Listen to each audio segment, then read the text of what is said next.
Hi friend, তোমরা সবাই কেমন আছো? আশা করি ভালো আছো। আজকে আমি তোমাদেরকে দেখাবো ভাজা মশলা রেসিপি। কিভাবে ভাজা মশলা তৈরি করি তোমরা দেখতে থাকো। চলো তবে শুরু করা যাক। দেখো, এখানে আমি কালো জিরে নিয়েছি, গোটা ধনে নিয়েছি,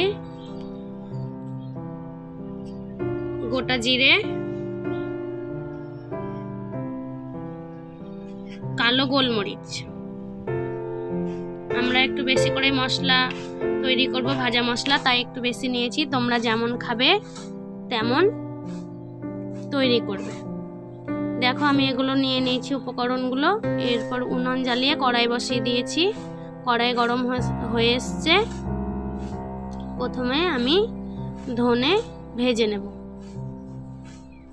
হালকা করে ভেজে নিতে হবে, বেশি লাল যদি হয়ে যায় তাহলে তেতো লাগবে। হালকা করে ভেজে নিতে হবে। দেখো, আমি ধনে ভেজে নিচ্ছি। দেখো, নাড়াচাড়া করে ভেজে নেওয়া হয়ে এসছে।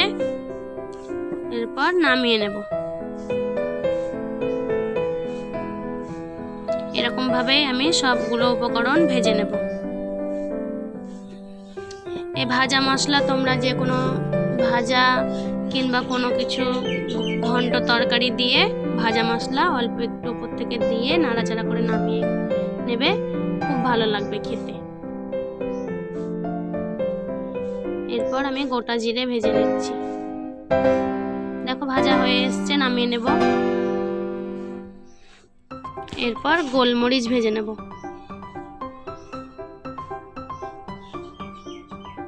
তোমরা এরকম ভাবে সবাই ভেজে নেবে। ভাজা হয়ে এসছে, নামিয়ে নেব। আমি একটু বেশি নিয়েছি, তার কারণ যাতে 1-1.5 মাস থাকে মশলাটা, তাই বেশি করে ভেজে নিয়েছি। এরপর কালো জিরে ভেজে নেব। ভাজা হয়ে এসছে, দেখো কালো জিরে নামিয়ে নিলাম। এরপর কিছুটা শুকনো লঙ্কা নিয়েছি, ভেজে নেব এটাকে। ভাজা হয়ে এসছে, দেখো নামিয়ে নিয়েছি। এরপর উপকরণগুলো সবগুলো ভেজে নিয়েছি, দেখো ভালো করে। এরপর ঠান্ডা করে নেব।